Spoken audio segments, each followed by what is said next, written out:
Sir ಇದು BMW ಶೇಪಲ್ಲಿ ಮಾಡಿದ್ದೀವಿ ಸರ್ 800 ಆ ಫೀಲಲ್ಲಿ ಇದೆ ಸರ್.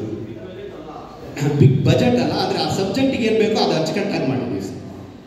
ನಾವೊಂದು ಆಯ್ಕೆ ಮಾಡ್ಕೊಂಡಿರುವ ಸಬ್ಜೆಕ್ಟೇ ಏನಂದರೆ, ಈಗ ನಾವು ಇಲ್ಲಿಂದ ಯಾವುದೋ ಒಂದು ಊರಿಗೆ ಹೋಗ್ತೀವಿ.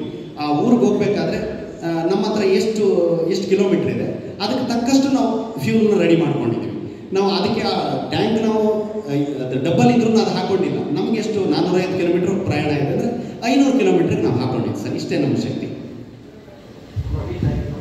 ರೀಚ್ ಆಗ್ತೀವಿ.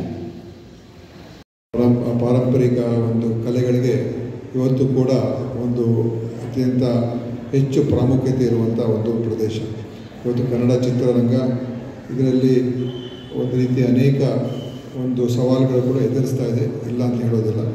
ಆಧುನಿಕ ಒಂದು ವ್ಯವಸ್ಥೆಗಳು, ಈ OTT ಪ್ಲ್ಯಾಟ್ಫಾರ್ಮ್ಗಳು ಮತ್ತು ವಿಭಿನ್ನ ಬೇರೆ ಬೇರೆ ಎಲ್ಲ ಭಾಷೆಗಳಿಂದಲೂ ಕೂಡ ಸ್ಪರ್ಧೆ, ಅದೆಲ್ಲ ಕೂಡ ಇವತ್ತು ಎಲ್ಲೊಂದು ಕಡೆ ಕನ್ನಡದ ಒಂದು ಚಿತ್ರರಂಗದ ಕ್ಷೇತ್ರ ಬೆಳವಣಿಗೆ ಯಾವ ಮಟ್ಟದಲ್ಲಿ ಅದು ಸಾಗಬೇಕಾಗಿದೆ ಆ ಒಂದು ರೀತಿಯಾಗಿ ಹೋಗ್ತಾ ಇಲ್ಲ ಅಂತ ಕೂಡ ಕೆಲವರು ಅದರ ಬಗ್ಗೆ ಮಾತಾಡ್ತಕ್ಕಂಥದ್ದು ಕೂಡ ಇದೆ. ಅದರಿಂದ ಒಳ್ಳೊಳ್ಳೆ ಯುವ ಸ್ಫೂರ್ತಿ ಇರತಕ್ಕಂಥ, ಹೊಸ ಚಿಂತನೆ ಇರತಕ್ಕಂಥ, ಹೊಸ ಆಲೋಚನೆ ಇದ್ದು ಬದ್ಧತೆಯಿಂದ ಮಾಡ್ತಕ್ಕಂಥ ಕಲಾವಿದರು ಬಹಳ, ಮತ್ತು ಚಿತ್ರದ ಒಂದು ಇವತ್ತೇನು ಮನೋಹರವರೆಲ್ಲ ಇದರಲ್ಲಿರೋದ್ರಿಂದ ಖಂಡಿತವಾಗಿಯೂ ನಮ್ಮ ನಿರೀಕ್ಷೆ ಭಾಳ ಇದೆ. 31 ದಿವಸ ಅಂತ ಹೇಳಿದ್ರೆ 31 ದಿವಸ ಕನಿಷ್ಠ ಓಡಬೇಕು.